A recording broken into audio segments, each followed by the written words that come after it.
Hi everybody, Mike Pfeiffer again with Pfeiffer Hobby Supply. Today we're going to do a how-to. I've had a lot of phone calls lately about guys seemingly being confused about how to wire a Kato or Kato, whichever you prefer, double crossover. So we're going to take a look at that today. It's very, very simple. I think it's so simple that it just goes right over people's head, and apparently sometimes folks just don't even look at the back of the package or conceive how it is. But we're going to go over it. It's real easy. There's only one thing that you got to make sure of, and we're going to cover that, and let's get to it right now. Okay everyone, this is a typical Kato double crossover. The important thing that you need to know is that they're insulated right down the middle. Okay? This outer rail on each one, yes, it goes through, but the inner rail and all of the frogs are insulated. So there is basically no power that passes through this double crossover. So what the instructions tell you on the back, or on the inside, I believe it is, of the instruction leaflet that comes in the package, is you have to apply power from all four corners of this double crossover. And it's really that simple. And it doesn't matter, you don't have to put the power here. The power could be 10 feet back that way, or 10 feet back that way, or 15 feet, or all the way on the other side of the layout. As long as it comes around and has power to that point right there, and as long as this one has power from somewhere that comes up to this point right here, it doesn't matter how far away that power is. They're just telling you that you have to have power applied to this particular rail at this point. So if you have a gap back here, say right here, you would have to apply power here. But if you don't have any gaps here, you could apply the power way back over there, 20 feet away if need be. I mean, that's an exaggeration, but it could be there. Or it could even be from the other side. If this was a loop, in other words, if this track right here went around, made a loop, and came back to this track right here, and you had power over here on this side of the loop, that is sufficient for this corner and this corner. But if you have any turnouts or gaps in this loop back here, then you need to think about putting power somewhere back this way or back that way to feed into both sides of this double crossover. And the same thing applies to this rail right here. It's really that simple. I think where people get confused is they think you have to power it right here, and right here, and right here, and right here. It's not true. You just have to have power at that point, whether it comes from 2 inches away or 20 feet away. You've got to have power feeding into this, feeding into this, feeding into this, and feeding into this, because of the insulation right down the center. It's that simple, guys.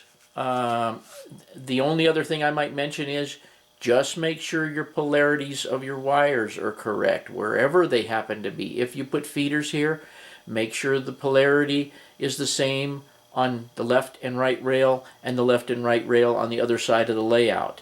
As you go around a circle, and this seems to baffle some guys, as you go around a circle, this outside rail becomes the outside rail on the back, but you're looking at it from our side, and a lot of guys can see that as being the inside rail. So don't get confused. If you get confused as to what rail you're hooking to what, take your finger and literally run it around whatever rail you're dealing with until you get to the other side so you can ID it.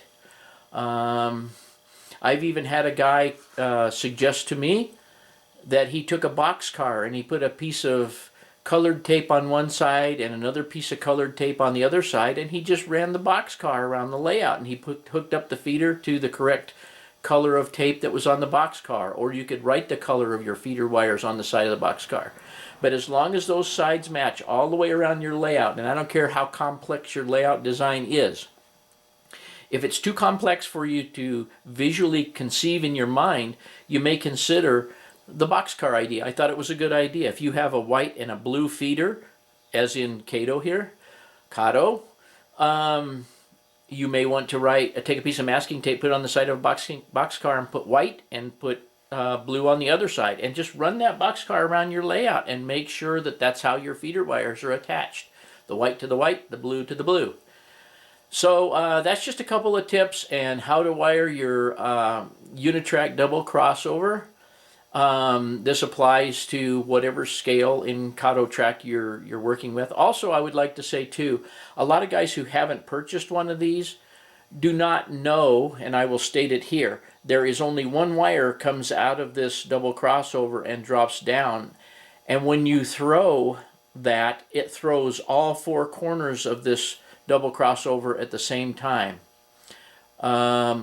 Even when you have it straight through or thrown, it's still insulated down the middle, but it will throw power towards the frog. Throw power towards the frog, okay? Which will allow the train to cross, providing you have power on both corners, each direction. So when you actually throw this, some guys that have a very, might have a very weak wall wart or some type of power supply attached to this, say 9 volts, 8 volts, 6 volts, whatever they happen to have run across, it may throw your individual turnouts fine, but when you try and throw all four of these corners at the same time, if it's low on power, it may be a little lackluster and may not throw them all the way. That's just a tip if you're not using the Kato power pack to throw them in the Kato switches. That's just another tip.